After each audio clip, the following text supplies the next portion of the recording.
Karoline, what do you say to critics of the president's education plan?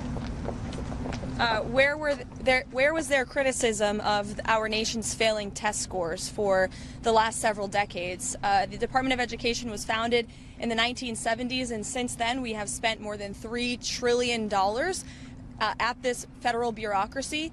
What has been the return on that investment for the American taxpayer? Levels that are less than ideal, less than proficient. Our children's test scores are incredibly concerning when it comes to reading rates, literacy rates, math, and science test scores. The numbers prove that, and the president is finally, this president is finally taking much needed action to return education to where it belongs, and that's to educators closest to students in their classrooms in their respective states. We're going to have a great event here later at 4 o'clock. There will be students here, teachers here, parents here, educators, and of course governors from around the country who are very excited about taking on this responsibility to educate our nation's students. Who's going to run federal student loans?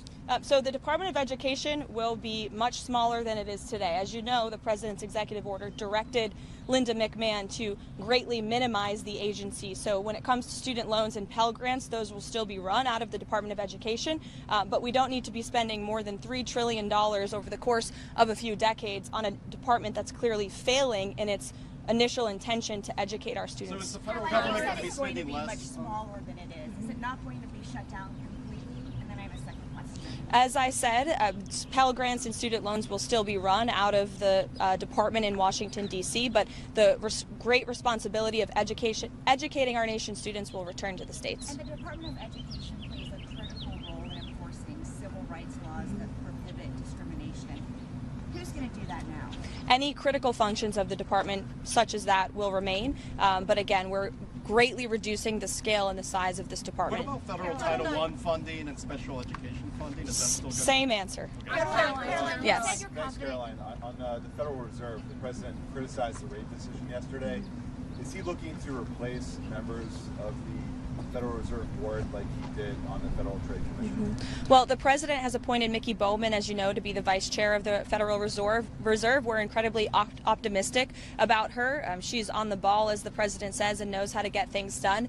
The president has every right to criticize the decision, and he's made it very clear that he believes in lower interest rates are going to help this country boom, and this administration is working on lowering the rate of inflation caused by the previous administration every day. Inflation is cooling, the numbers indicate that, and the president strongly believes in low interest rates, and I think the American public do too. Caroline, on the deportation flights, Caroline, you've said that you're confident that you've complied with the judge's order. We are. If that's the case, then why not turn over the information about the flights? We are 100% confident that we've complied, and as I said from the podium and will continue to say, all of the flights that were subject to the written order of the judge took off before the written order was pushed in the courtroom, and the president is well within his Article 2 power and his authority under the Alien Enemies Act to make these decisions, and we think it's egregious that a single district judge is trying to tell the president of the United States who he can and cannot deport from our soil, especially when it comes to designated foreign terrorists. What about the status of turning over that information? Jeff, go ahead. The administration is getting some attention this week for a memo that was released, I think, a couple weeks ago, taking segregation out of the criteria for federal contracting. Can you explain what that memo was supposed to do? And if you're looking to, I presume you're not looking for segregation to come back, but can you explain what the reason for the memo was? Did the memo come from the White House or was it from an agency? It was from the administration. I think it was OPM. Okay, I would defer you to whichever agency wrote that memo. I haven't seen it, so I can't speak to it. Caroline. Go ahead, Reagan. Thanks, Caroline. This executive order dismantles the department to abolish it completely requires Congress to act. Is the administration asking Congress to codify Trump's executive order to abolish the department? I'll leave it to the president to speak on that later. 4 o'clock. Sure. Anything is the president doing about Gaza? Is he trying to get the ceasefire back in play? What's his plan? Well, the president made it very clear to Hamas that if they did not release all of the hostages, there would be all hell to pay. And unfortunately, Hamas chose to play games in the media with lives. This situation, let's not forget, is completely the fault of Hamas when they launched that brutal attack on Israel on October 7th. And the president has made it very clear that he wants all of those hostages to come home, and he fully supports Israel and the IDF and the actions that they've taken in recent days. days. Michael, go ahead, Michael. The president would like to see American schools and students reach over the next 4 years after he signs the EO? Well, again, in the intent of this EO is to return this great responsibility back to the states. And we know, we believe in federalism here at the White House. I know the previous administration didn't, but we think decisions are best made when they're closest to the people. And we trust teachers and educators in their respective schools to make these very important decisions about our children's education and their futures. And the current status quo is failing our students. In fact, I have some facts right here.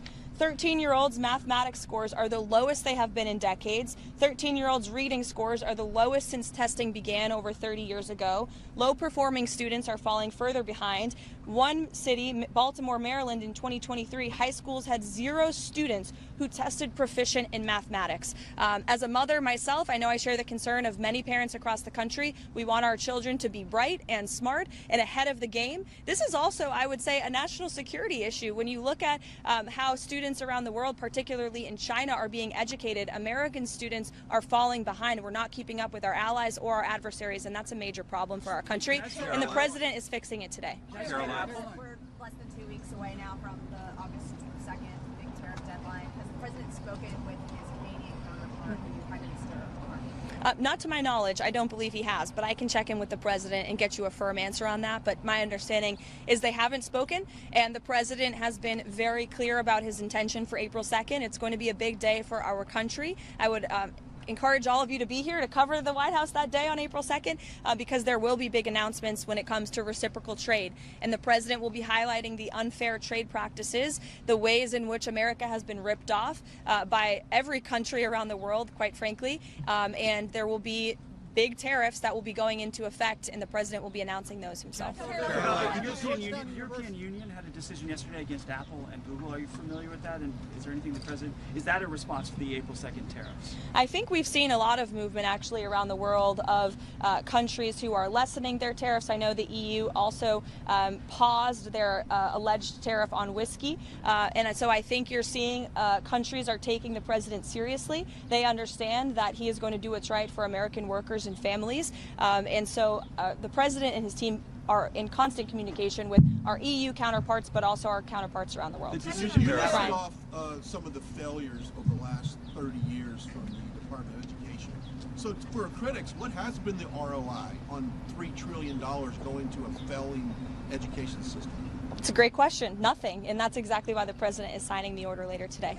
Yeah, but with the executive order today, is it also the goal to eventually be spending less in federal dollars on education? Of course. It's our goal to reduce the size and scale of this government across every agency, which is why you've seen very strong and quick actions taken to reduce the amount of money that federal taxpayers are paying on a system that is failing them and their families. But does that mean like eventually downsizing some of the programs that are run out of the education department currently? It means stopping the wasteful spending, and as I said, critical programs will be protected. So We have this noon deadline looming for this DC judge, for the DOJ, to turn over these documents when it comes to the time logs of these deportation flights. Is the administration going to turn over that information, the exact time logs, the information that the DC court is asking for? I won't get ahead of our lawyers, but you'll hear from them in court. And a follow-up question. The Commerce Secretary yesterday said that Tesla stock is something that Americans should be buying. Is that the stance of the administration, that people should be investing in? Is that something that the Commerce Secretary should be recommending? I think the Commerce Secretary was reiterating that the president supports an American-made company like Tesla, who